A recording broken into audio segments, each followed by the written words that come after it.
It's all good. We got her. Yeah, just for future. I mean, it's sort of nice to be able to have a somewhat quiet room.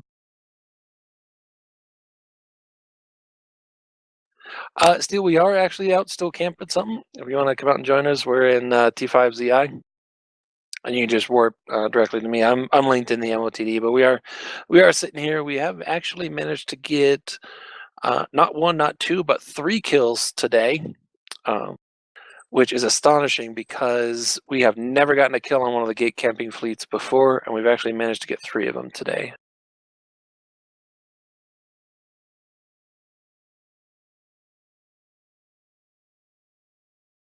They heard of a special edition. I like that. And we did get just a couple. We had a couple slip through, which is a bummer, but we had, was it 3 or 4 nullified Lokis who slipped through? That was kind of a bummer. We couldn't get them. Yeah, nothing you can do against nullified. Yeah, that's right. We did have a Saber burn through. He gate crashed. That's my CSM campaign promise, is to make gate camping great again. Step 1, remove interdiction nullification from the game. That is a big piece. I'm going to counter that with one thing on that as well. I like it on like a shuttle. Nope. Well, Isabella will agree to disagree on that one. So, what makes low sec low sec? What makes null sec null sec? What makes high sec high sec? I think the counter argument to removing nullification is get better. Use scouts. High sec is a silly place. Yeah, there it is. High sec is scary, yeah.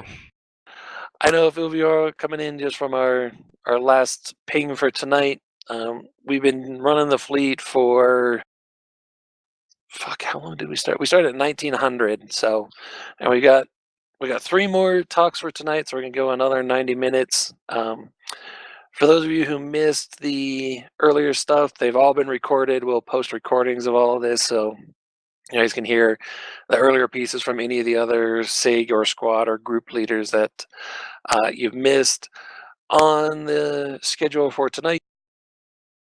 Yes, I actually put it in the ping. I couldn't remember.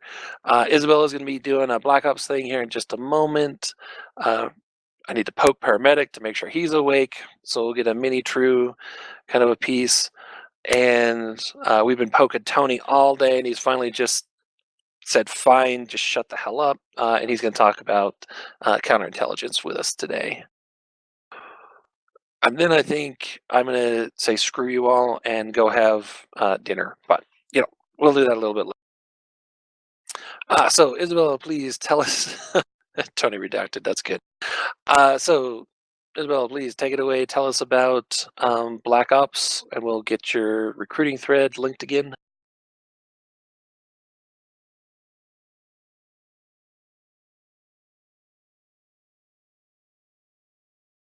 And Isabella's faster than I am. Okay. Isabella, I'm not sure if you're out with us. We do have some anchored bubbles off so people can see them. I'm just not sure you're actually out here with us yet. I'm in a Saber perched above the gate. Sweet. Oh, there you are. So I'm Isabella. I'm a director in Black Ops. I also have Space Gump with me, who's a director in Black Ops. We're U.S. time zone directors. We have European time zone presence as well as an Aussie presence and U.S. time zone presence. We are all Zungen alts. Zungen is the director of Black Ops, and he has so many alts that our enemies get confused and think we're all Zungen alts. Actually, right now, I think they're all Isabella alts is the latest I've heard. But anyway, we are, as a SIG, Black Ops is a strategic SIG, which means every PAP link we generate is strategic. Whether we're gate camping or hot dropping or area denial, whatever, we even do some sob wanding periodically. Whatever we do is strategic. We have been on this current deployment for about 1.5 years to Gemini. We've been living in FDZ as a SIG. Most of us live there all the time with all our alts. Sometimes we'll come back to Dell for a week or two to rat or mine or whatever, but generally 90% of our Eve time is going to be spent in FDZ and surrounding areas. The two main things that we do are gate camping and hot dropping. Hot dropping is kind of easy. I don't really basically join fleet, get in the right ship, do what people tell you to do. It's not particularly challenging, but gate camping is what we're going to talk about. I've been playing Eve nonstop since 2004. I guess happy to say, ashamed to say, use whatever adjective you want. I have seen some shit. I started out in Bob, ironically enough. Lady Scarlet and I were in the same corporation back in the day. And the Were you really? corporation, Nice. yes. And Dice was literally and figuratively not big enough for the both of us. So I left. And I joined Goons eventually. And I've been here a while now. Anyway, gate camping. So really, you know, I hesitate to be harsh because y'all are all new players, but what we do is pretty mechanical in one sense and artistic in another. So it's the idea that saying chess is an easy game to play. How to cloaky gate camp is easy on paper. It's more complex to execute. You get good at it by doing it, which is to say, I posted our recruitment thread. Please feel free to come out and check out what we do and see if you like it. If you don't, fine. If you do, we're always looking for new folks, and we are generally patient people, but we tend to like to teach things one time. Whatever main fleet is, we're pretty much the opposite. We don't expect you to know everything, but if we've taught you something, we expect to not have to teach it to you again. So you do have to pay some attention. You do have some responsibility for what you do. Actually, a pilot said last night, he's been playing about a year, and he said the thing I love about Black Ops is I actually have to fly my ship. I'm actually responsible for myself and not just listening and following directions, and that's gate camping. So, the first thing I wanted to go over is cloaky gate camping. Why do you cloaky gate camp versus piling a bunch of people on a gate uncloaked and planting your flag and daring somebody to try and run you off the gate? Both camps have merit, but typically, like I said, we're deployed to some hostile area. The idea behind what we do is complete and total non-consensual combat. And by that I mean, we do not ever get forced to take fights. We do not ever take fights we don't want to take. Our primary goal is to not die, unless you're Space Gump. He can talk more about dying. And that's really our primary focus, is for them to never kill us. The best thing that P-Horde could say about us right now is there's a gate camp at OTAC V again, and someone said in Intel, why bother? All they're going to do is cloak up. So the idea is that we know you're coming through the gate. We know what you have. We know what's going on in your staging. We know what's on the other side of the jump bridge. We use scouts and alts all over hostile space so that we are rarely surprised, because the philosophy of what we do is zero tank ships. Lots of DPS, lots of cloaking. So that's where we start out at. We also, I'm glad you said that because I didn't add that to my notes, but we do not talk in local either. We use appropriately pithy gifts periodically, but no talking locals. Again, it's all about the mental warfare and the grind.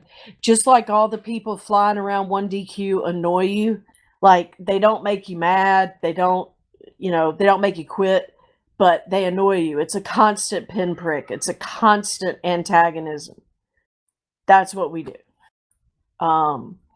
And the coup de grace is most of our tanking is done with falcons, which really pisses people off. Nothing makes people angrier than coming through. I'll run the gate camp off, and then they get jammed and they die. And it was a good fight except for the falcon. Like, we have pages and pages of falcon tears. They're just the best. But the idea is, we take the fight, we bubble you, we tackle you, we jam you, we kill you, we cloak back up. That's the whole idea. So the cloaky gate camp works like this. We have, let's say right here on this gate, we would have one person, preferably a neutral, not a goon, but a neutral pilot, one system over. You always want to pick a gate, I can't even talk. You always want to pick a system gate to camp. That means a gate that joins two systems. You do not want to camp a constellation gate. You do not want to camp a regional gate. The reason is, and this may be, if you're taking notes, you want to write this down. The jump-in range on a system-to-system gate, from the dead zero center of the gate, you will land 12 to 15 kilometers from the gate. The radius of a saber bubble is 10 kilometers. So if your saber is sitting at 0, he's got to move 5,000 meters before they get out. I thought it's 20 kilometers wide, 10 kilometer radius.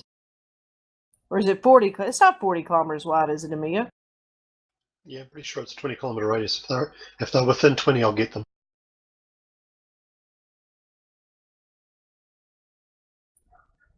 Yeah, you're right. Okay. The point of the matter, the reason you do it from 0 is, and do a system camp is, the radius of the saber bubble. Because ideally, your saber has to sit at 2,000. You can't cloak if you're within 2,000 meters of something. So the saber sits at 2,001 meters cloaked. As soon as the call gets made, the person jumps in, they decloak, the saber decloaks, and bubbles them before they warp off, unless they're nullified, which I've already identified as space cancer. If they're not nullified, theoretically, they will be caught in the bubble and not be able to warp off. Then you web scram, tackle, jam, kill, cloak back up. Loot the wreck, cloak back up. So that's the point of camping system-to-system gates.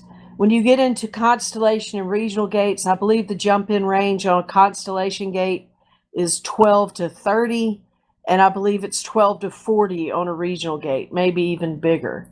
So it's possible to camp constellation gates. It's possible to camp regional gates, but it is way harder than it is to camp a system-to-system gate. And you can use dotland to determine whether the gate you're camping connects is a constellation or regional or station gate, a regular system gate. That makes a big difference. Where you camp is often as important as what you camp in. But in this case, we'll use this example. 1DQ is where our traffic's coming from, but we want them to jump into us so we can tackle them and kill them before they can warp off or burn back. So you have one scout, he makes the call. Your dictors do the line's work, the lion's share of the work, trying to get the tackle. And then we have cloaky DPS all over the gate, as well as oftentimes in Arazu. And so that leads me to what ships you need to fly. If you want to come out with Blackops and you want to do some gate camping and see if cloaky gate camping balls deep in P-Horde space is to your liking, first I would recommend you start in a bomber, get a good feel for covert ops flying, bridging, tackling, target painting, bombing, missiling, all that. You'll learn a lot flying a bomber. And then you can branch off and figure it out if you want to fly a Dictor or if you want to fly a cloaky. We use cloaky T3s, Legions, and Tengus at range that are very high scan res sniping ships. Not very expensive, but very effective. And that's what we do. Again, cloaky gate camping is ideal for situations where you are deep in enemy territory and you want to make a splash with a small number of people. We have one guy, his name is Crushaw. He has a Saber pallet, he has an Eyes pallet, and he has a Legion pallet. And he piles kills up all day long just picking his targets. If it's too much to kill, he doesn't have to uncloak and tackle it. If it's an industrial ship or a noob ship or a pod or a frigate or some other ship, he's all over. Hold on, I was going to link y'all a kill from earlier. Well, Isabel's doing that. If you guys take a look at the link that I put in, I'll relink it. You can see that this gate here in T5Z going to DTAC W, this is a standard station or a standard system gate. But the other gate going into 1DQ is a constellation gate. So you can see the difference just in here. This is why we are on this gate, not the other one. There's the link for the dotland map, but take a look at the kill mail that Isabel linked for you guys.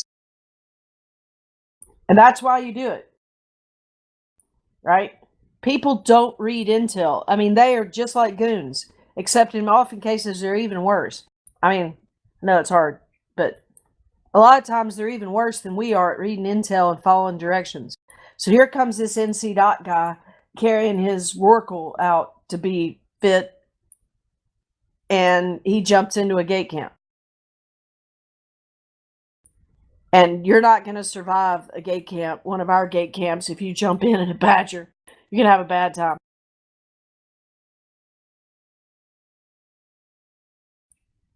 Go ahead, Gump. Contribute. What? Just contribute. I don't want to do all the talking. Copy.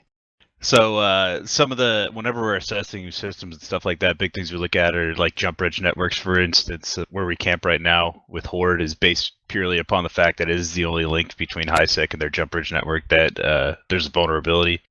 They have to jump one gate where we can grab them and not be under their super cap umbrella. So stuff like that is kind of how we assess. We have camped their staging systems before. We could try to camp their jump bridges, but it's a little bit harder now that they made the radius equivalent to that of Constellation gates.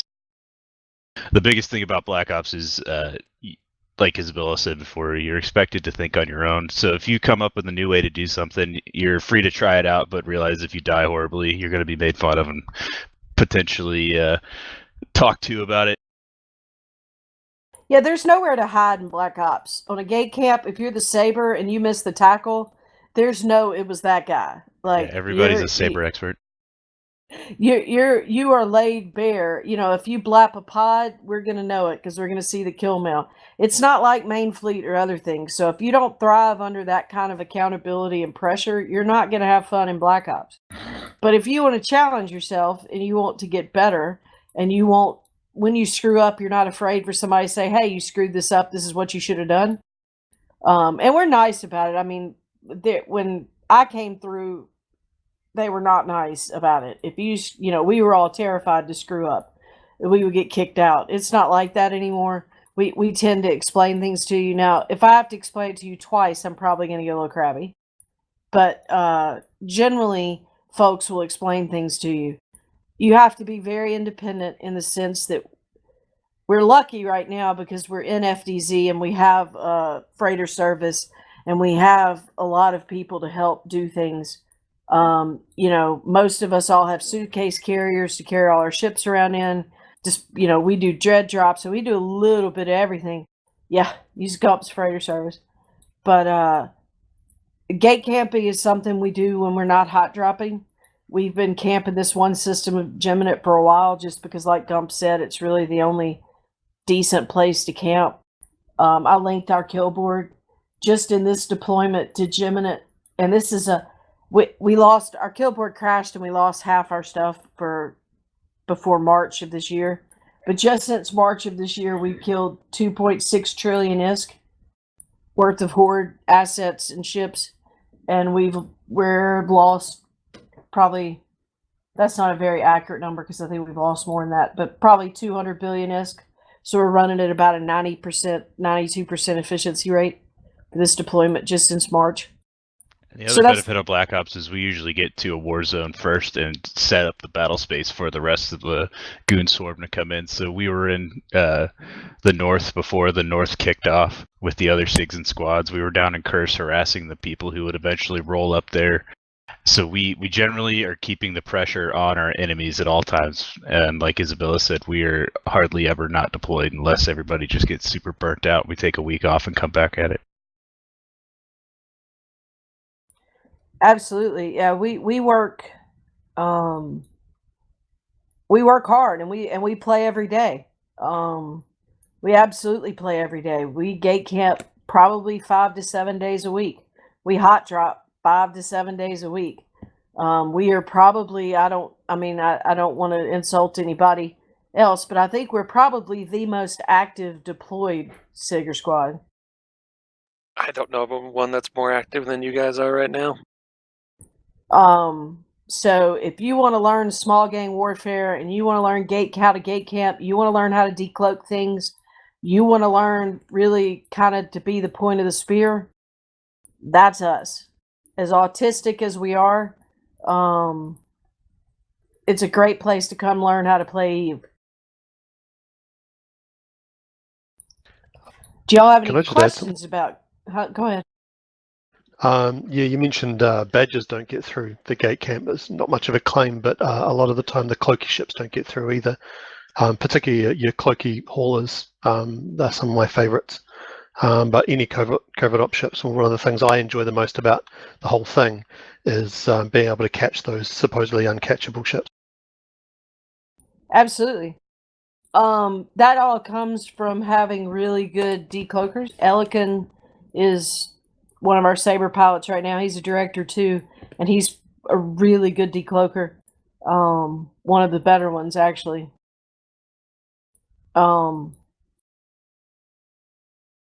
Yeah. He's the 45th best Saber pilot of all time, he likes to point out. But yeah, Isabel, we can catch. you? Okay.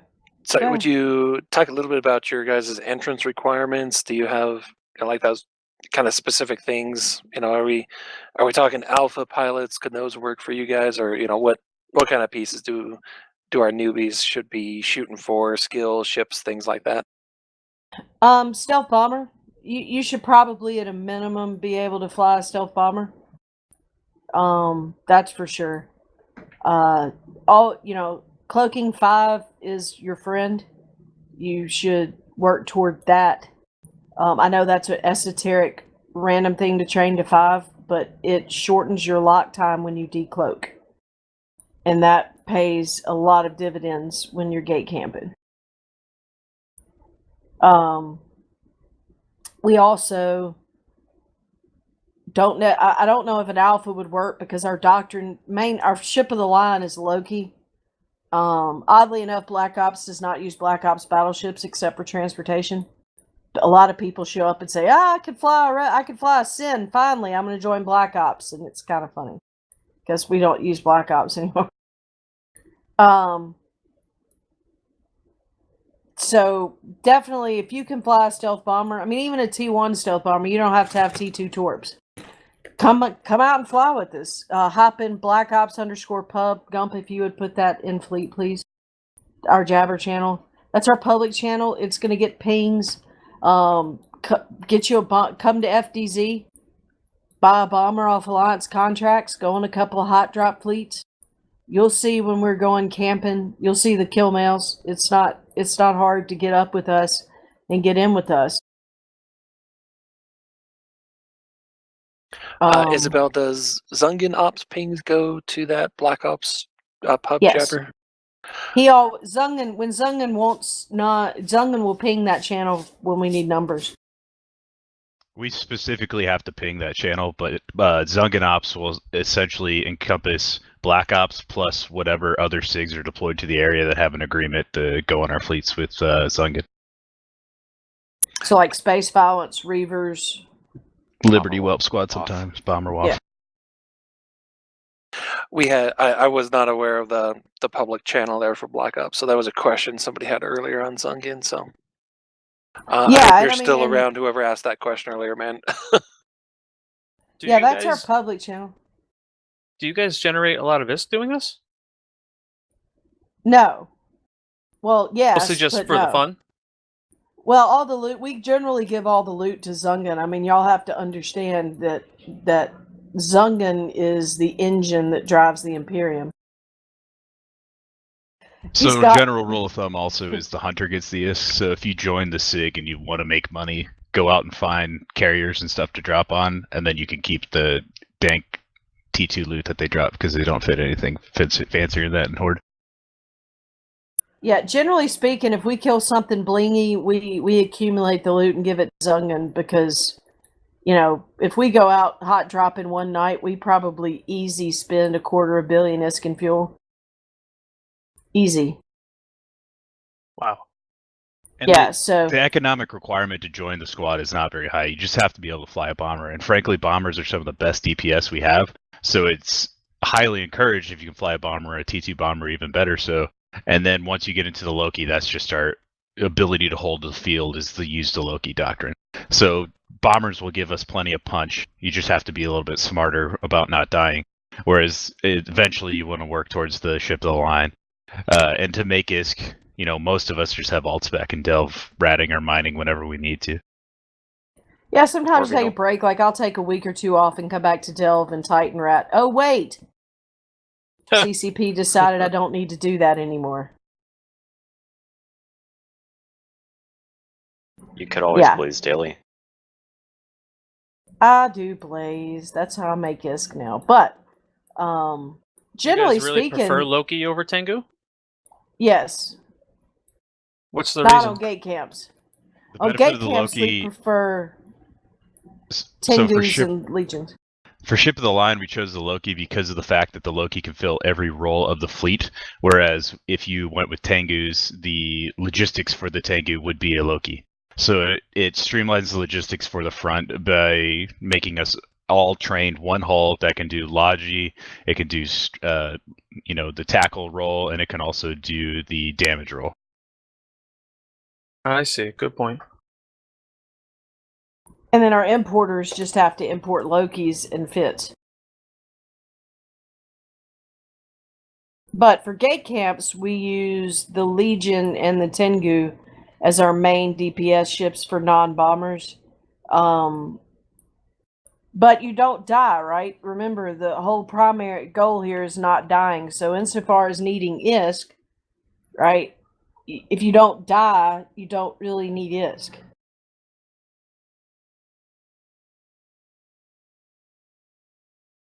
As that's well, the- there's- sorry. That's Goon Bomb. That's the difference between there is a Legion on the main hot drop fleet.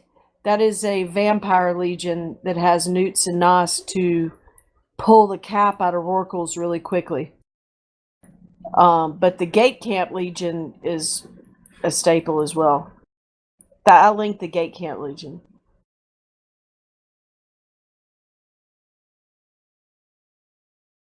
And we have I don't know that I have the Tengu fit because I fly Legion. But that's our Gate Camp Legion. But seriously, I mean, we give bombers a hard time, but, you know, honestly, like Gump said, that's the bread and butter of gate camping, bread and butter of hot dropping.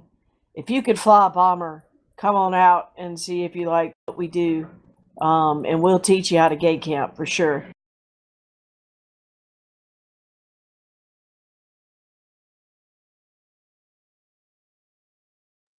All right, guys, we might have some action coming through. We'll see if they're willing to come through here. I don't know if they will or not, but just everybody pay attention. We might have some guys coming through. Sounds like fun. Would it be too much trouble to kill the rats on the gate? Well, there aren't any rats here. There's about 10 in DTAC W. Just appeared. Oh, never. Oh, I'm on 13. the wrong gate. It'd help if I was in the right place.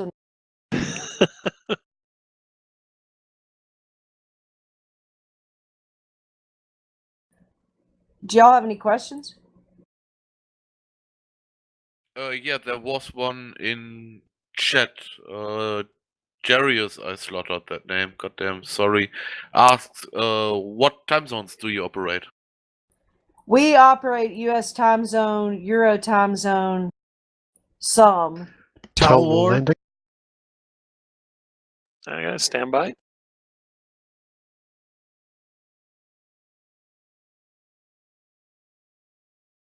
So primarily US and EU time zone. You don't really do anything in the Australian time zone? Tell War warped. Yeah, occasionally. I think he's probably going to go after that Hulk.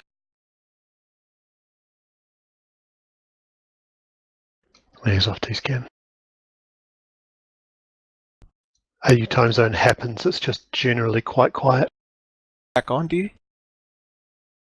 What's up? Isabella just answered it. Who asked that question? I think somebody Vividor. asked how you get ships. You can hop on our comms. The other thing I need to tell you about is our comms. Black Ops comms is at the very bottom of Mumble. If you join Foreign Legion 1, it's connected to Op 1, and we can talk to each other.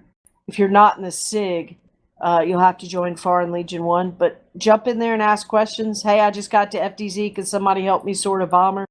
And we will. Thank you. Yes.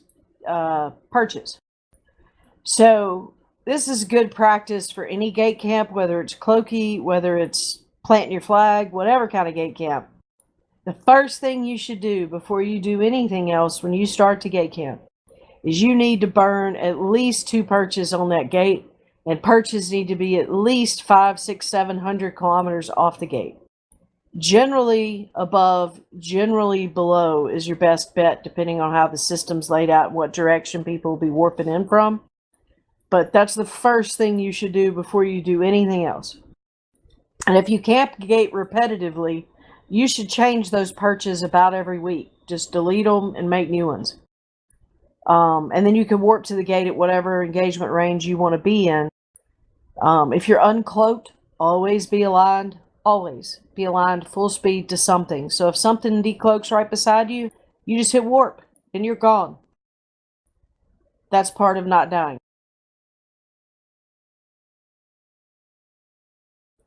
Definitely hot drop on the weekends are very good for EU and Australian. Zungan tends to hot drop anywhere from 12 o'clock Central US time all the way till 1 or 2 o'clock. Hell, we get pings at 3 or 4 o'clock in the morning from Zungan that he's found something.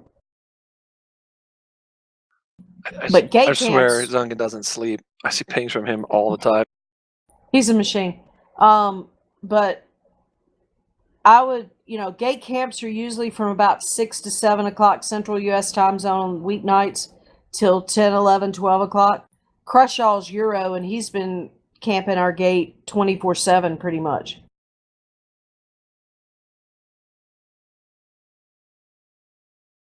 Space Cowboy, I like that. That's good. Hashtag don't abuse it or a nominate will notice. One of the good things about Black Ops 2 is if you get into the gate camp and scene and you like it and you find a group of 3 or 4 of your best friends in the world and you want to do it, you can move into a leader role really easily and run your own camps. And Zungan will give you the access. All right, guys. Well, let's grab him as soon as he decloaks. Saber behind.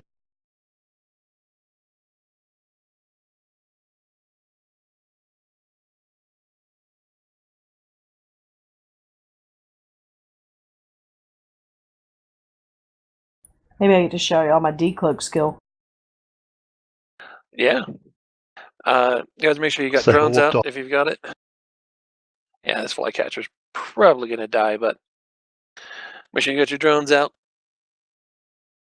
There he is. Go ahead and grab it. Point. Done. Yeah, he's down. Nice catch. Yeah, pot him too. Hold the pod. Yeah. Oh crap. Trigger. Twitch. I heard bottom. So the reason we hold pods, let me tell you all this, a lot of people talk shit, like P-Horde says something to us all the time. Yeah, hold the pods so everybody can get on the mail. Let me just give you a little bit of logic behind holding pods. First of all, it's inside a bubble, it's webbed, it's scrammed, it's not going anywhere. Even if they self-destruct, it's going to be 2 minutes. And when you sit on a gate and stare at it for hours on end, you're not doing it for the entertainment of hoping something will change. You're doing it to get on kill mills. So if you're in a role purpose ship like a Falcon, you probably wouldn't have gotten on that mail. I mean, a lot of y'all probably didn't get on that mail. But at least you could get on the pod mail. And what it stops people from doing is you end up with what we call the scan resolution escalation race. Yeah, that's a thing. And so after camping one gate for about 2 weeks and not getting on pod mails, you look around and everybody is in a 4-sensor booster Ares. And you can't kill a Gnosis because you got 10 interceptors. Because everybody wants to get on the mails. So that's why if they pull their implants, they pull their implants. Itor, I hope you're asking if Isabella's being truthful on that. That really is a thing. People will do that. It is always an issue. When you sit out on one of these things, the SIBO stuff it can just get really annoying. So we tend to be pretty fascist about holding pods and making sure people get on the pod mails. At least they get on 50% of the kill mails, which is a whole lot more fun than 0% of the kill mails. And maybe they'll still bring a Falcon, right? Oh dear. No, we don't destroy wrecks. We loot them and then we use them as decloak obstacles. We love to have a gate all shit up with corpses and cans and drones and wrecks. Because if you jump in and you're within 2,000 meters of one, you're not going to be able to instantly cloak. They won't decloak you, but they will keep you from recloaking. Same thing with drones.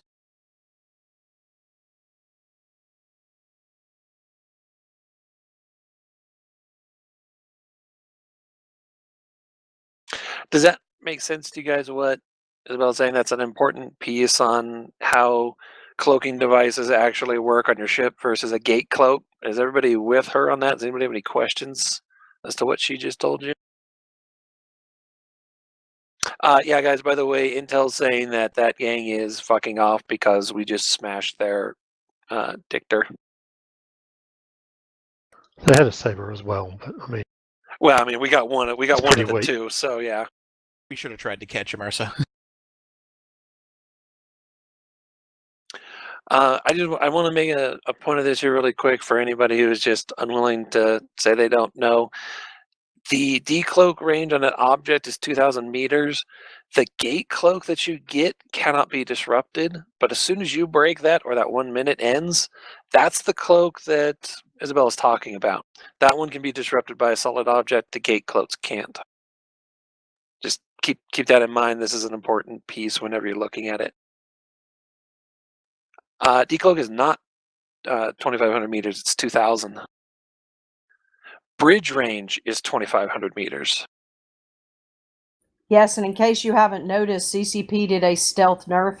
And when you bridge in on a covert ops bridge, you land 12 to 15 kilometers. You land in a system-to-system gate range of the Black Ops battleship. They're treating a Black Ops battleship bridge point as a gate.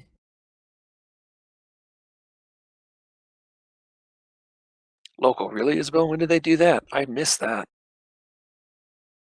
When they did the mining nerf.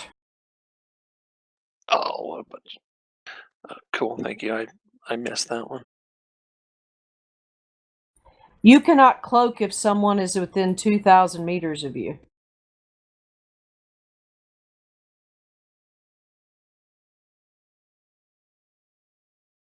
No, you can't refit while you're cloaked. Yes, I would normally be sitting at this gate at 2,001 meters cloaked.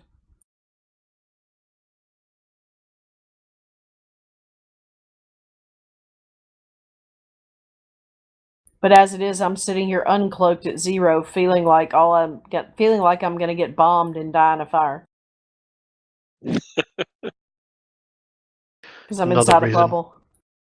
Another reason to have sabers cloaked is that ships that can warp cloaked will look at the gate and see, oh look, there's an interceptor, but there's no interdictors here. I can just warp and cloak rather than burn, and that sense of security makes them more catchable.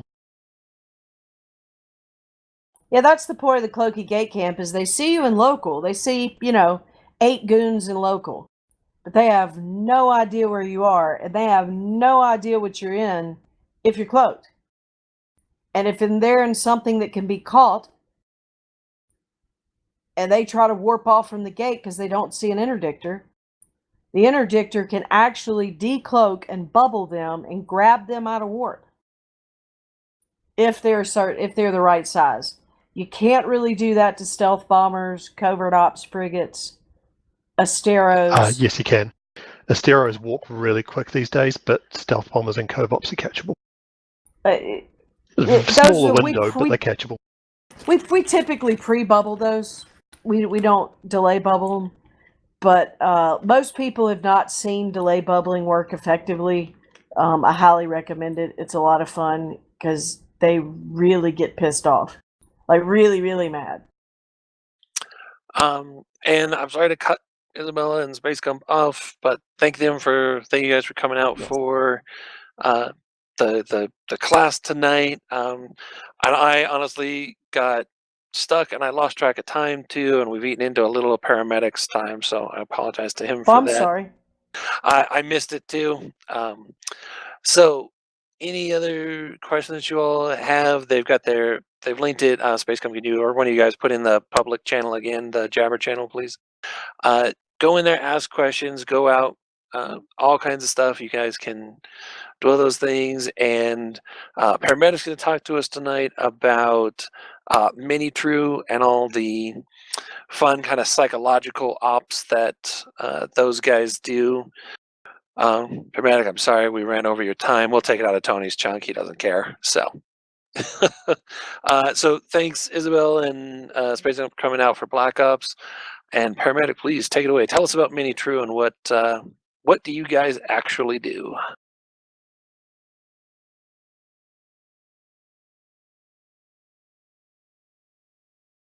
Yep. All right, cool. I have a newish computer set up here, so I don't know what the hell's going on. Great. Yeah, Ministry of Truth is one of our longest, I think it might be the second longest standing part of the State Department, right, within the Imperium, or previously Gunwafa, or previously Gunfleet. We do art and we do psychologically stuff, and why I didn't interrupt is that education is also part of our remit, right? University is extremely super great for new people and running all these fleets and training ops and really boots on the ground stuff. And then the Ministry of Truth is where our propaganda-y flyers and educative cultural revolution type stuff comes from. So unlike, I looked at the other people who were talking tonight, and most of them are SIGs that you would join if you want to join on fleets and things like that. And obviously that's the real bread and butter. We're a more supportive side of the organization. Anybody with artistic talent, art skills, writing skills, generally just thinks they have an idea of how to shitpost on Reddit well, is actually welcome in our SIG. We don't have any kind of fleets right now. At one point last year, CCP made up a bunch of vicious lies about putting propaganda towers into the game, and I don't think that ever happened. And I remember that. That would have been great. Yeah, we were all hyped, and we were real excited. Like, oh shit, they're going to give us something that we can go in, and then they were talking about streamlining the way that we can upload assets into the game, and we'd be able to actually like graffiti other things. And I don't know if it was just because I was there or why. They just made that shit up. Like, I have no reason to believe CCP actually ever was going to do anything like that. Well, you have to know, Paramedic, the TTP on that one would be like 5 seconds. Right. Yeah, it's Do you guys? Does anybody know what the TTP is that Paramedic and I are talking about? What that actually is a thing that is an issue whenever you give people too much freedom to draw stuff. Yep, there you go. Ziggy's got it. I don't want to say it on comms because we're gonna, post this recording. So, but Right. look at the fleet. That's it. And I cut Paramedic off. I'm sorry. You Please did. You continue. did. You're good. And like I said, I came in here low key because I was you were doing education, and that's a big thing. I need to probably get in fleet so I can see if people have questions, so that because you have people. Well, everybody should be in Mumble, right? Well, I mean, if anybody types one in their Paramedic, I'll just read it to you. That's what we've been doing most of the day today. Okay, cool. Logging in, that's another great feature of MiniTru work is I log into Photoshop and not always into the client. I can do a lot of my work from a laptop that doesn't even have the client installed. It's good stuff. We've recently been, it's a SIG that's had some history of bursts and fits of activity, just like the game itself has bursts and fits of activity. And anytime we have a war effort, we'll have people making propaganda. And we've been, in the last couple bigger wars, been coordinating very closely with the rest of the directorate and actually making sure that we're controlling messaging and signaling and things like that. One of the things I wanted to do when I came in, which is I think just over a year now,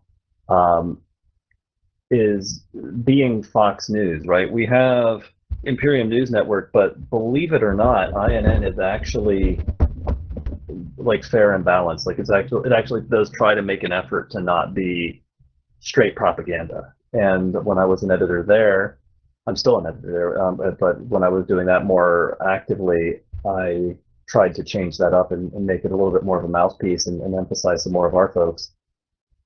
And we still even labeled those. They're labeled as propaganda. If people read Imperium News Network, they'll actually say, they'll have propaganda for the tag. So we do overt propaganda, but we're also working on shaping narratives and things like that. We have a couple of people who post on Reddit in particularly pointed ways, and eventually we're trying to work towards getting some talking heads and things like that to really Baghdad bob it up. But that's one of our biggest goals, I guess, is really to just keep on meeting information demands as they come up. We've had a number of fleet changes in the last year, for example. And most of them are older fleets. I mean, most of them are just everything old is new again, right? But we have had new fleets, and then getting that information in a way that people can understand it across multiple languages in a readable format that isn't just Atrum making something terrible or horrendous writing. There's just like a ton of words.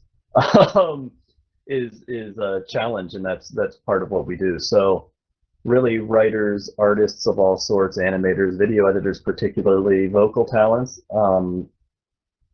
I know we've done a huge number of parody videos, for example, for music videos and things like that, and that was something that we really took off on a lot last year. We had 5 or 6 new ones, I think. So that's the kind of thing that we do. He's going to bounce questions for me, so if people have questions, now would be the time.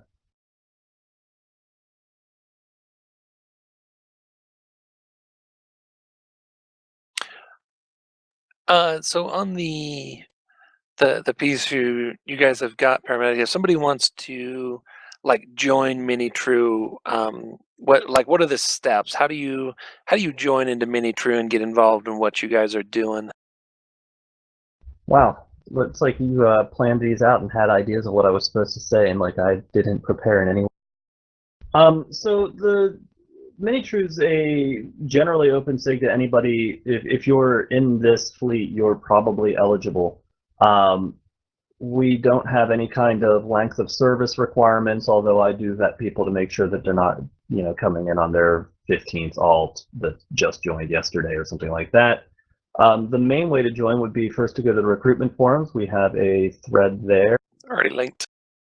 Fantastic. And then you apply the usual way through, guys, and I check it fairly regularishly on that what do you call it, the rigorous whenever I feel like it schedule. I do approvals. One thing that is sort of unique, we do have a mumble that we use for meetings and things like that, but unlike a lot of the more operational SIGs and squads, we do have a Discord. Like, we actually use Discord.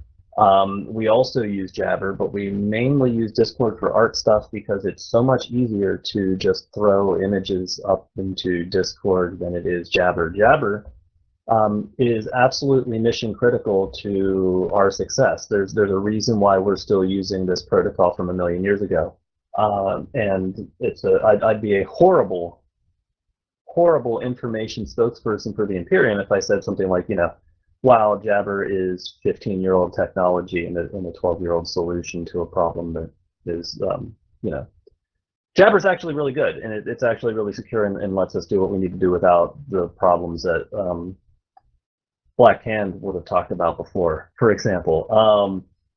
But for art purposes, we do use Discord optionally, which is very handy, and it also lets us get much quicker approvals on things and much more dynamic sort of working environment, which is good for artists. If anybody in the fleet is an artist of any sort, or even an aspiring artist, I'll say that we do have a lot of people who are very experienced and who give lots of hints and tips, and I've basically learned how to use Photoshop from our members. So it's a great learning environment and a good place to kind of improve and hone your craft. But the question was about how to join, and post in that thread, submit an application through Geis. If you don't hear anything from a guy in a few days, go ahead and poke me on the forums. I'm open to that. And then once you're in, we have a Discord, we have a Nextcloud stored, like what's it called, a distributed storage, cloud storage, so that we can keep all our art in one place and borrow and reuse assets, which is very, very handy. My whole purpose is to give tools to you guys, to the line. One of the things that we used to do many years ago would have a very top-down management system where the director would say, okay, we need this and I need somebody to do it and I'm going to pay you something for it. And the new trendy way is that you guys are, if you're interested in joining MiniTru, then you're an artist of some sort. If you're an artist of some sort, you know what you want to create. I will provide some kind of guidance on what kind of messaging we're trying to make, and then I'll let you guys go hog wild. And my payment system is, once again, a very rigorous whenever and however much I feel like system. And the way that system works is that we have a budget that's fairly generous from the directorate, and I don't like to sit on it. I don't like to have money stored up. Unlike logistics, for example, I don't need to have a big buffer of cash in case of an emergency, in case I need to build, in case I need to drop a third Keep Star in a system. That's not something I have to be worried about. So I pretty much run it where if people are active and they're making propaganda and art, then I distribute our entire budget out whenever I get it. So we like to incentivize things without making it a pay for performance thing, because if you're in the art world, the idea of being paid on delivery and then having bids and things like that it's a lot of time, and it sucks to spend a lot of time on something and then not get anything out of it. So I absolutely try to avoid that. I try to make it a reality where you guys are making what you want to make and being rewarded for it, and with as little kind of ambiguity about it as possible. Just some thoughts that came from that question there. But yeah, once again, joining from the thread, and then there's a link there for submitting the formal kind of application thing, and then I just do stuff. I push buttons and get people access to what tools you guys need to make incredible art, because the geniuses who have made our art over time have not been, shoot myself in the foot here, but it hasn't been the directors who are like absolute brain geniuses. It's you guys. It's the line members that actually shape the Imperium's culture, that actually accomplish the Imperium's goals. And yeah, I guess I am talking like a propagandist because that is what I do. But but yeah, it's about you guys. So can you tell us how many like people do you have? Do you really have just video people, or maybe just the audio people, or just graphic people, or do you actually combine them together? Like how many peoples do you have? How many peoples do I have? You can be any number of peoples, and we have. I'm getting my, oh my lord, I don't have the login on this thing, so I'm gonna look at Discord on my phone instead. I think we have right now about 15 really active, like these are my core people, and I don't really compartmentalize them. We have people organized into what they usually do just for the sake of pinging on Discord, so I can ping people who are art people if I just need a graphic done, right? Or I can ping video people if I need video done. But we try to keep the team together. I don't keep people in silos. I don't keep people split up so that they're only able to talk to, these are the 5 guys on the video team and they're going to make all the videos, right? I don't really like to do that because that's not how innovation happens. That's not how people share ideas. Right now, the most recent activity, because we are on kind of a downslope for obvious reasons, and I'm not going to get super negative about CCP's directions and all that stuff. But activity's down as it has been across the whole game. That's not for a lack of enthusiasm, more for just a lack of things to make propaganda about at the moment. But of course, we do have some conflicts brewing and some flaring up now. So that's the kind of thing where we want to get messages out. But yeah, I don't keep people in silos. Our types of people are very diverse. We have one guy who's like a potter, actually, and they make like pottery and cups and stuff. And that's still a viewpoint or a perspective that's interesting to hear about. And when we're making something with a specific goal, right, I like to make sure that everybody's on board, because somebody might have an idea who has nothing to do with the actual end product, right? When we had, during the last couple major conflicts, we had Vulcans was kind of leading up the video thing, and so he was full-time working on a bunch of different video projects and things like that. But the people who are actually making the assets, the people who are actually recording in-game footage, which, by the way, is another one of those types of people, right, is recording in-game footage. We need lots of B-reel. We go through a lot of reusable assets of just like shit undocking, shit warping around.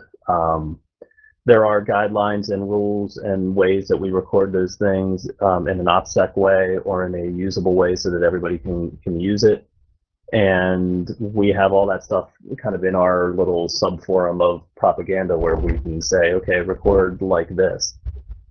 But in terms of different roles, artist. I'm interested in artists, which includes writers, which includes video people, which includes screenshot people, which includes people recording, just going on fleets.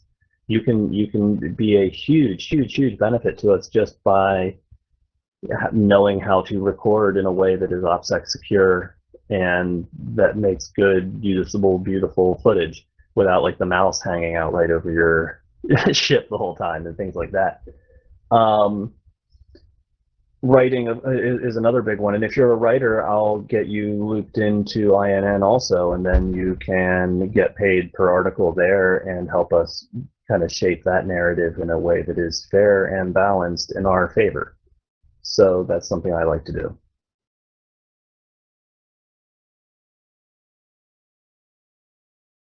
But people come and go as activity allows, right? As the game itself sort of encourages. And right now,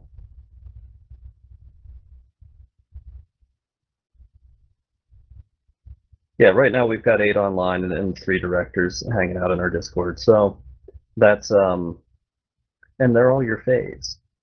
They're all your favorite artists. And one of them's even playing EVE Online. Holy shit.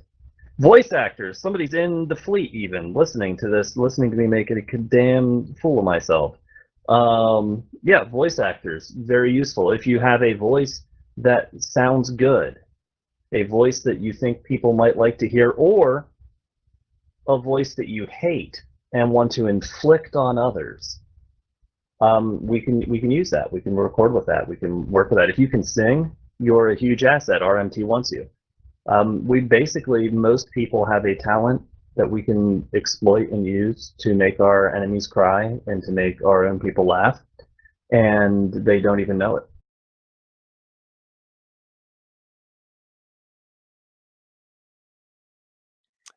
Okay, so we have any questions for paramedic? I see you guys link in videos and pieces in there. MiniTru's been at this a long time. They got a lot of stuff. Singing an enemy fleet chat. That would be something like Insurgent Squad. Writing the lyrics and practicing to make sure that you're, in tune while fucking on somebody else's fleet chat. That we can help you with. But no, we wouldn't coordinate something like that. We're doing more of the asset creation. MiniTru's stated purpose is to basically create and shape the narrative for within the Imperium. We're here to serve you guys as line members. We're serving other line members, not in a way of in-game content, but more in out-of-game and cultural content is basically our shtick. Question. Go ahead. If someone had a successful Twitch stream, would that be part of what you're looking for? We can certainly put those skills to use, and it is certainly something that we would be interested in coordinating and working with. Also, INN, I'm not here as a recruiter for INN, but INN has a Twitch streaming department also that is always looking for talented people to share those talents with the Imperium. Yeah, Twitch streaming is something that we could work with. I'd be interested in receiving pitches about that kind of thing. Right now, we don't have anything formal set up for Twitch streaming type narrative control or video ongoing like Twitch series and things like that.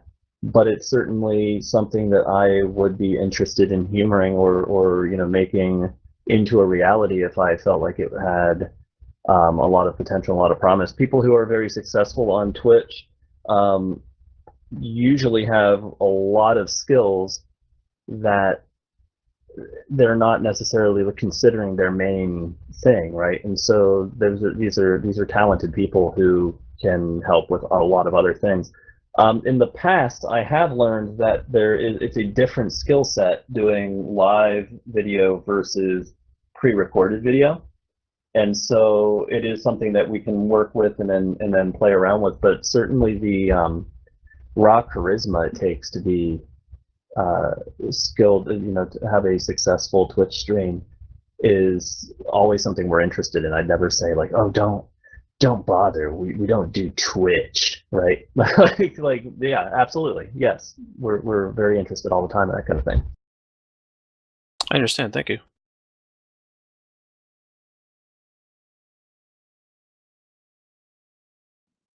Okay, do we have any additional questions there for our resident paramedic, who is also our chief of propaganda, I guess we'll call him? Always going with propaganda minister. It has a really nice ring that's to good, it. yeah. That's my. I was inspired as a child by Baghdad Bob. I have been disappointed a little bit in how well things have been going for the Imperium in the year that I've been director of MiniTru, because I really, really wanted us to get clowned on so I could do a whole bunch of just complete reality denying. There's no there's no Horde Titans in Delve kind of bullshit while they're just destroying our keep stars or whatever. But it turns out we're the best, And it's actually been very challenging because it's really easy to make disruptive propaganda when you're losing and like try to encourage people and try to keep people, hold the line. It's actually way harder to keep people inspired and fired up and generally enthusiastic when you're just winning all the time. So if I had to say that there was one challenge or enemy that has caused the most trouble for the Ministry of Truth, it's us. It's the fact that we're just that good, that nobody's been able to make us really hurt in a long time. So, for anybody out there who's also like an enemy spy, or people who are just joining on their third Horde alt so that they can infiltrate the Imperium some more, like, get your shit together, please, and make things hard for us. Thank you. That's all. We do actually have one final question for you here. Yeah. Do you guys make propaganda specifically targeting the enemy, or is it primarily focused? You mentioned focused on us for like our own consumption, but do you make some that you specifically want to use to demoralize the enemy? We do both. We mainly so most of the time during peacetime we are making infographics and things about how to update on protocols. When some of the major changes were coming to mining, we were making graphics and things to try to help people navigate that. We worked very closely with I think with university and with some others on making things about how to survive during the local blackout, for example, and we were making infographics for that. So during peacetime, it's mostly about keeping our people informed and trying to keep people interested and engaged in some way with the community, not necessarily with the game, but with the greater Imperium community, so that we know that people will come back when something fires up. And then just a minute. Yeah, what's going on, man? Okay, so we do have a couple of newts here and local guys. Everybody pay attention. We'll see if we can get some more kills. Sorry. No, go ahead, guys. That's a good thing to interrupt. Okay, Paramedic, go ahead and finish your little thing there. Yeah, and just cut me off if you guys have contacts. So during peacetime we're doing infographic stuff. During wartime, yes, we're trying to keep our people inspired and engaged and enthused and encouraged and fired up, but we're also trying to make the other people really sad. We have a long history of making darkness, for example, really sad. GOTG we've made very sad in the past, and Sword Dragon has cried tears. We targeted a lot of stuff versus the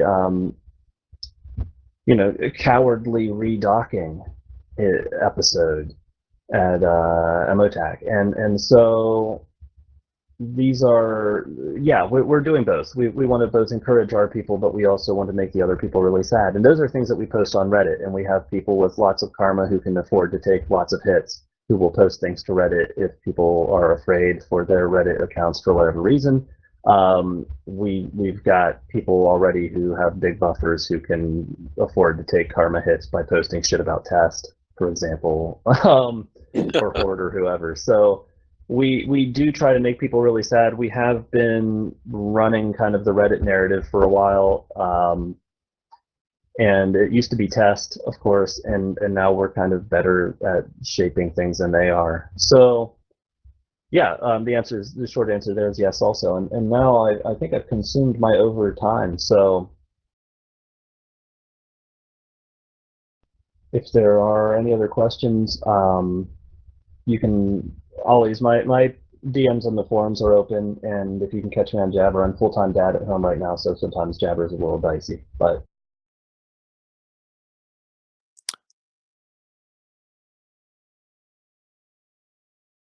you catch your news. Yep, guys who are doing the bubbles, don't do any more bubbles. We've got a blue fleet trying to come through. So if you're in a Hector or anything like that, cycle red. Dictors don't fire anymore. Blue fleets ruin all the fun for everyone, except the people in the fleets. Okay. in that case, I guess I'm going to go ahead and bounce off, and I think Ranger, you've lined up someone else for after me for CI, I think. And right, Tony's getting ready so to do it. cool. Thanks for having me on, guys, and I will catch people down the line, hopefully. Take care. Thank you. Thanks for coming out, paramedic. So again, he is with MiniTru. Our final guest for tonight is going to be Tony. He's going to be talking about counterintelligence. We've mentioned this just a little bit in passing with the Black Hand and Insurgent Squad. So Tony's going to be talking about that. And at the end of that, we are going to be heading out for the night. So I want to thank you all for coming out. Do stick around for another 25 minutes or so, or until Tony gets tired of us. And he's going to take it away and talk about counterintelligence. I'm going to try my best here. First of all, I hope you guys have had a really enjoyable day. Introducing myself, I'm Tony, on game Tony Delacour. I am the HR Director for Karma Fleet and also Director of Counterintelligence for Goonswarm Federation. This is going to be an interesting and awkward conversation because I can't talk about 95% of the things that I do on any given day. Question I get asked a lot is, how does one join the counterintelligence group? I think that this is probably one of the funnest things. Bo Hunt gets it. You don't. You get hand selected by people who are inside the group. You'll see that the group right now comprises of Kilgarth, who doesn't talk to anybody, me, and you get Caitlin as well. So Caitlin was brought in with me because she does work for me and I think she's awesome. So now we work together. The majority of what I do on any given day is follow leads that I've been given from our lovely line members on things that they believe other people are doing that are spy related. Most of these things are nonsense. It's just a bunch of tinfoil hats, and there's no validity to them at all. I think that one of my favorite stories is the worst piece of information I was ever given in my role.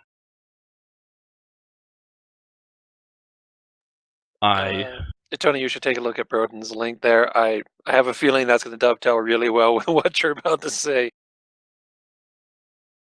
That's fair. So the worst piece of information I've ever been given, mind you, I get information on Jabber, Forum PM, Eve-mail for some reason, jira.goonfleet.com, just all day long. I think this, I think that, I think this, I think that. I was given a Z-Killboard link of 2 Rorquals that had died and a chat log of somebody talking in local. This person's a spy. They are the reason these Rorquals are dead. So that person had talked in local 3 hours prior to those Rorquals dying and was never seen in that system again. This is the kind of thing that the counterintelligence department deals with on pretty much a daily basis. I'm so sorry. I think that one of the more interesting things that we do, you've heard a lot of the directors talk, you've heard of their sub-directors talking, all the little groups in there.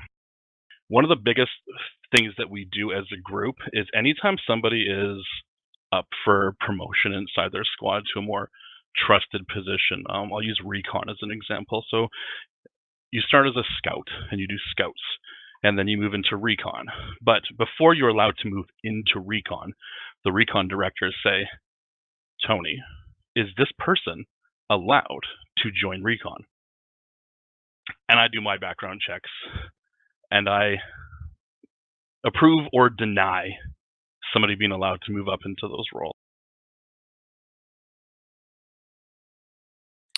So I'm sure this is probably an OPSEC thing, but like, what could be a deny thing? I mean, not for recon, but just for something. You know, is there something you can tell us that would be, you know, it's not bad enough to purge you out of, you know, GSF or something, but you can't have important roles?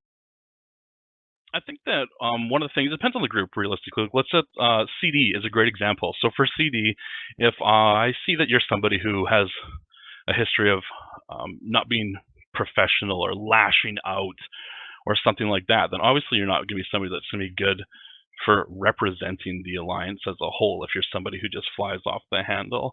So that's the kind of information that I would keep track of and log. And then when it comes time to, hey, I want to join this group, I say, that person's probably not a good fit for reason X, Y, or Z. But mainly the things that I would deny them for, I can't talk about, of course. So I know because this is an incident that happened with me, and you and I were having a whole thing on it, and unfortunately Delta's not here, so we can't have a great chuckle like we did. Do you do anything between, like, a link between CD and Diplos who are doing it? Like, is there a link between counterintelligence and Diplos to Black Hand to the insurgent squad guys? Are you all like in some smoky filled back room chatting to each other? I can't say that we're all in the same back room together. I can say that I am in all of their back rooms. Oh, baby? That sounds a little dirty, but hey, this fleet's been going for a long time today. It'll be okay. Yeah, so I work with the Black Hand. Obviously, I work with CD. I work with Core to a lesser degree, mind you, but pretty much if there's a group that's going on, there's likely a reason why I would need to interact with them, as they may have concerns.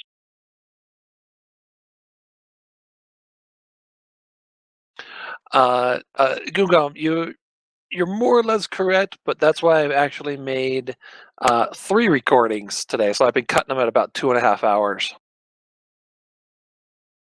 As far as like workload, that's something that people often always ask me about as well. Like, what's the workload for CI people?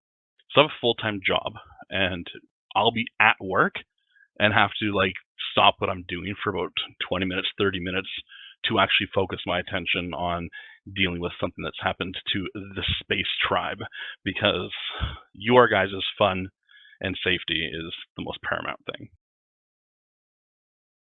So I do this pretty much all hours of the day that I'm awake. I don't do it when I'm asleep. Thankfully, Caitlin works a different shift than me, so she's able to do it while I'm sleeping. That leads into a good next question. How many incidents do you deal with in a week, let's say? It depends on the week. So there's some weeks where I'll have 10, 15. You may have noticed a couple months ago that we lost, and I say lost very loosely, 2 Chinese corporations from the alliance itself. So there was a 3-week lead-up period to those corporations being removed from the alliance, where I was working for about 12 to 14 hours a day collecting information to remove them. So sometimes it's light, sometimes it's easy, sometimes it's really ridiculous. It really depends on what's happening. Right now, the game is in a really not so energetic state, I'll call it. So the things I'm having to do are quite less, and only because there's not a lot going on. There's like the occasional spy on fleets, but those are easy to deal with and find. Part of what I do is I also enforce some of our policies as an alliance that deal specifically with hostiles. The super capital sales policy with no selling to neutrals or hostiles, no public contracts. I deal with that. I think that I spent a lot of my time trying to enforce the fines that were related to that, and it's much easier just to ban you when you don't follow the clearly written rules. So I've moved to that course of action instead. Now, I know this was a thing that came up from the directorate on a fireside with the hyper. Oh, here's Asylum. Go ahead, weapons free. Take him out. Oh, just as I warp off. For real? Yeah, he's like, he's toast. Scrammed. Gun scrammed. The other cyclone is warping to you guys. I think. No, Astros. I don't know.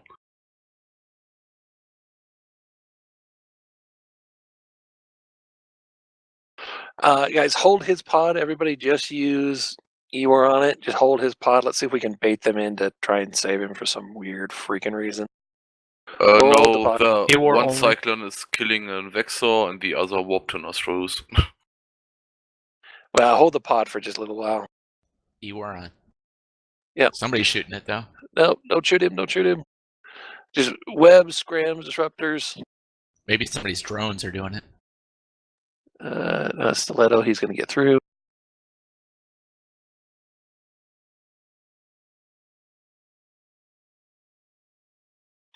Okay, so we'll just be total bastards, and we'll just hold his pod until we get bored of doing it. So, Tony, please continue. Oh, I double webbed them too. The majority of the work that I do in my role is actually going through ESI information, which, if you've ever looked at an ESI, is pretty bland stuff, but there's a lot of information you can glean from there. The way that I got to this job myself is being the recruitment director for Karma Fleet for as long as I was. They saw that I had affinity for connecting information and finding these people. So your organization there, I know you mentioned a couple of people. Is that really all there is, or is there more of you all in there that you're just not mentioning? It seems like that's an awful lot of work for just a couple of people. The majority of the work is done by just Caitlin and myself. There's other people who are part of the group just so that we can communicate. Some more of that backroom conversation stuff. But the majority of the work itself is just done by Caitlin and myself. We both have different skill sets. 1DQ. What was that about 1DQ? One of the cyclones went into 1DQ. He's in a bubble on the other side of the 1DQ gate. He's burning back to the T5Z gate. Fast tackle, if you guys want to go out to the 1DQ gate in here and try and grab him, I've got a hold of this pod. Yeah, let's just take that pod out. Who cares?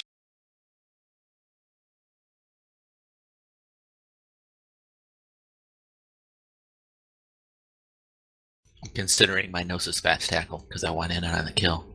That's fine. At least one person stay here on the gate with me. Yep, sure. I'll die with you. All right, thank you. Oh, a blue bubble stopped me. Did you get him tackled? Did I hear just that from somebody? Point. Put W's in the fleet. Everybody go ahead and warp to them and just plaster You're going to that land guy. on a bubble. There's a bubble here, a deployable bubble that you're going to be 130 off when you land. Okay, if you haven't warped yet, bounce to one of the citadels first.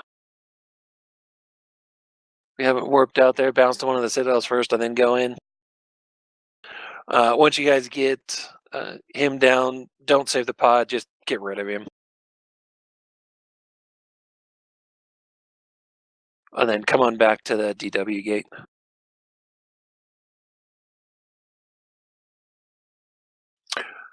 Sorry, Tony, please continue. I don't even remember what we were talking about now. It's okay. It's a weird conversation. There's not a whole lot I can't talk about, which is always interesting. I would say that one of the biggest hurdles that we run into is people not knowing how to report the information to us, and people not reporting to begin with. So I'm going to find something in fleet here, which is probably like the worst idea in the world for me to link. So that's actually a really good question. How do we, if we see something that we think is shady, what should we do with that? Well, you could always message me directly on Jabber. You can message Caitlin as well. You could message the both of us on the forums, and then we decide, based on who has more of a workload that day with real life stuff. Can you look at this problem? Can you do it instead? I've linked Jira, which Jira is horrible. I hate it, but if you can access it, it's a good way to put information in there, and then you can see if we've dealt with your ticket or not.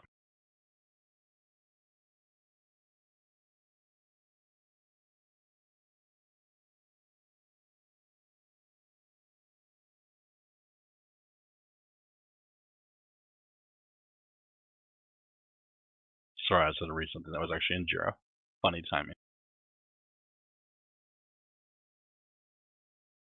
The majority of my time in EVE Online stuff lately, though, has been to do with recruitment stuff for Karma Fleets. We have been trying to bring on more people, and that is always a tough time. And by more people, I mean more people doing the recruitment job. We are like the cute girl at the high school. Everybody wants to date us, so we don't need to go out there and talk to the boys. They're going to come to us. As a corporation, obviously. Bo Hunt, great question. How often do I check my private messages on Discord? So I check them, lately it's been every 2 or 3 days. I have right now, let me pop this open.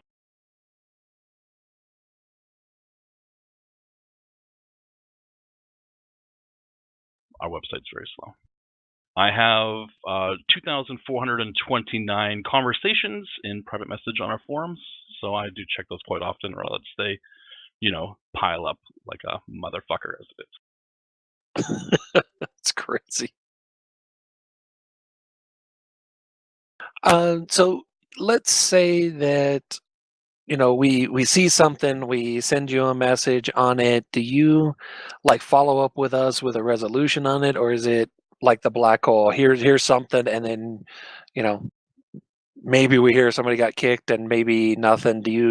Is there a follow up from you all to the original reporter person? It depends on who it is, which sounds really weird, but if it was just like a random person who is asking a question and it led to somebody getting banned, I would obviously thank them for the information and tell them, we were able to use that. Or most often I tell people, what you've given me is completely useless information, but I thank you for it. You can, of course, ask questions. Yeah, ask questions, guys. Any question you want for Tony. This feels like a bait, so. I know, it so does. I'm like, That's okay. I'm actually the master at baiting people, so I appreciate it coming back my way. My favorite color is orange. So you're an expert baiter. I am, yeah. I think I messed up that joke somewhere. Bait is there for the taking. Never not take the bait. Pancakes or waffles? Ooh, that's a tough one. If my wife's made the pancakes. If not, we're going waffles. That would have been so much better if you said my wife makes pancakes and waffles. Ooh, Dexter James. I mean, I love James quite a bit, but Dexter being my cat, who is a prince. Have you Kirk watched Bacard? The Witcher? I have, actually. But first of all, Kirk Bacard, I don't watch bad sci-fi. Nice. Damn. Burn. That was good.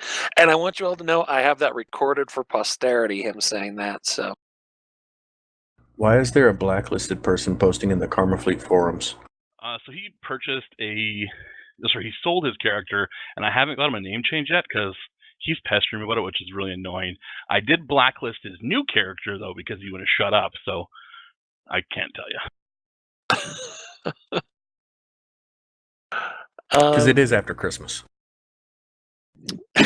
So guys, we're gonna kind of start winding down the gate camp here. So go ahead and call in your drones, everything like that. We're gonna be heading out here in just a little bit.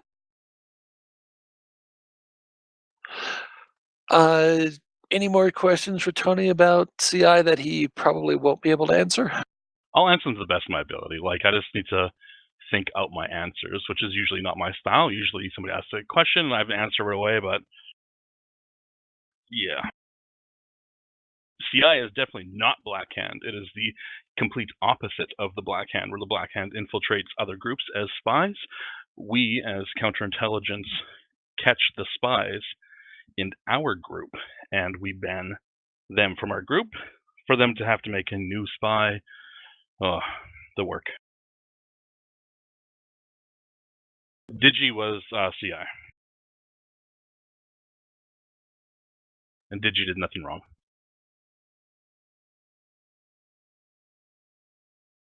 I can't answer if I'm as creepy as Digi or not. I'm just going to plead the fifth.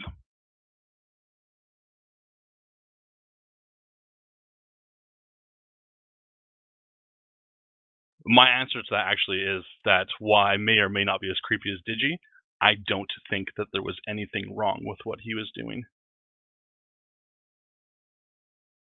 That's a really good question in there from Itor. Do you like all of the aspects of this space job, or are there some pieces of it that you don't like?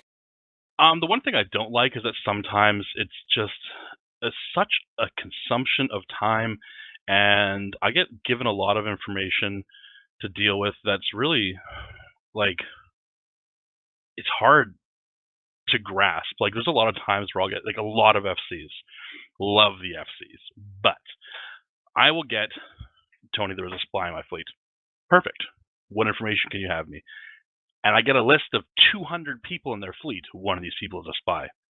Do you know how long it takes me to go through 200 people that were in his fleet and check them all out? Days.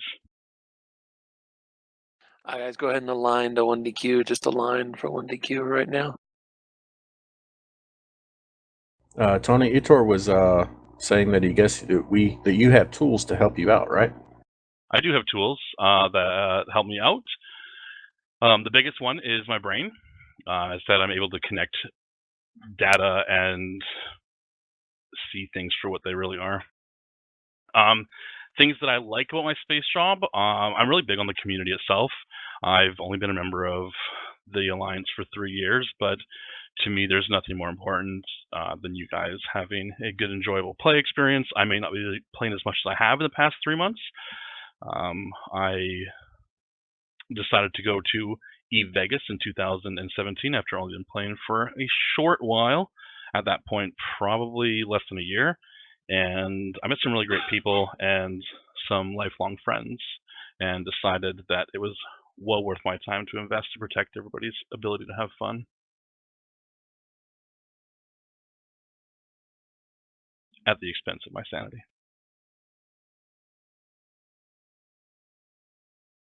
To be fair, sanity was already lost when you did recruitment.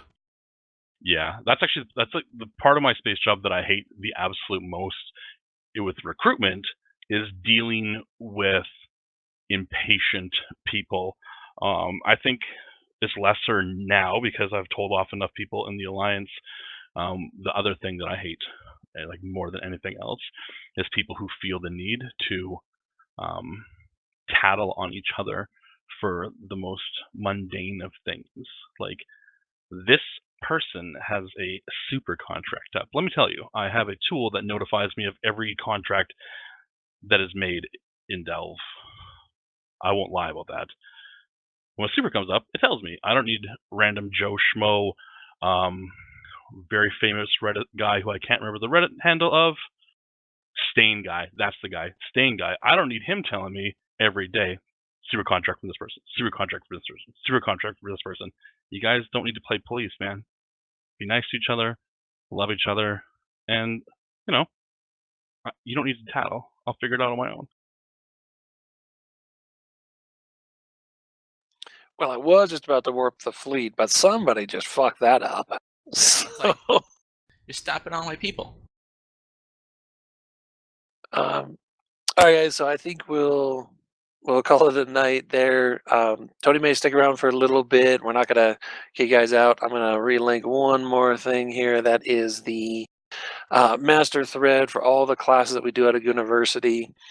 We hope you guys enjoyed this. We did this last year. It was a big hit. It seems to be a pretty good hit this year. We were averaging about 40 people on comms for the last 8 hours, believe it or not. And if you have managed to make it from the first ping at 1900, you got 3 PAPs tonight for this. And I already papped this section, so if you came in late, that's just too bad. No, I don't need PAPs. I get loads of those every day. But thank you guys for coming out. This is going to be our last official thing for university until after the first of the year. I gave all the instructors about 2 weeks off, and then I made them come out to this. So they're like, you gave us 2 weeks off, and then we have to do something right in the middle of it. So yeah. All the recording, we will get that posted at some point. Not tonight because I honestly don't care enough. I'm gonna go get something to eat. But they will get up. I will put a link into that thread that I linked for you guys. There will be one in there. I'll put it in the war room as well for that section. And I want to thank you guys all for coming out. And everybody go ahead and take this orb here. Yeah, get out of my system. This is where I camp. Punks. We actually, Fuyan, you want to tell that story of the guy from our very first class? That That scrub unspeakable dude. name, fucktard. Yeah. Dang, I Ziggy, reminded you whatever of was him. his name. Yeah. Oh. So we had a guy who, oh, you son of a bitch. I almost bounced this and I'm like, no, he's not here. I don't know if they're drones here. Who's here? Who's what? Where? Hobgoblin 2's left at the gate. You want me to snatch him up? They've been there for like an hour and a half. If you want them, they're yours, man. Woohoo! I scored! Loot Fairy. Alright, tell me about this guy. That Ziggy guy. There's in Helldump a quite rewarding to read post about Ziggy. The title is actually "Fuck You, Ziggy." Let me find the post real quick. Oh, That you guy just told was me a an story. idiot. I've got it. Ah man, I'm too drunk to tell stories. God damn it. Basically, he decided to basically he managed something I've never ever seen before in Goonswarm, and I've been around for about 3 years now, even though I took a rather long break, but still. He managed to basically, with one sentence in local, get about 90% of the lions against him and on a ready to shoot on sight list. He basically decided to backtalk in local to us and complain about how we dare to attract rats to his system where his rattlesnake is, where he's doing escalations for the purpose of a class and teaching newbies. Good times. So in Fleet, I just linked that thread. It's really worth reading it. I mean, if I shit you not, if any director would have said, "Yeah, okay, I don't care, shoot him," he would have been perma camped to death. Like he would be done. I have a question for you, Mr. Pune. Is it true that you have a dildo that you wear on your face? Yes, not right now, but yes. I was waiting for the opportunity to ask that. Thank you. Adriana, do you still have the image URL link? Yes. Put it in Fleet. Yeah, you can put it in Fleet, man. Is that blue bubble still over by the 1DQ gate? Yeah. Bounce Alright, off and cool. set it up. Local I'll Tony, warp I into it if I haven't, warp I into the haven't game. worked Bowen in him forever, and I Yes. see that I still Not have a the title I Discord shouldn't. link, you nubhead. The image URL link, not the Discord link. All right. It's already been leaked. I mean, many of the people in Fleet can't even click on that thingy.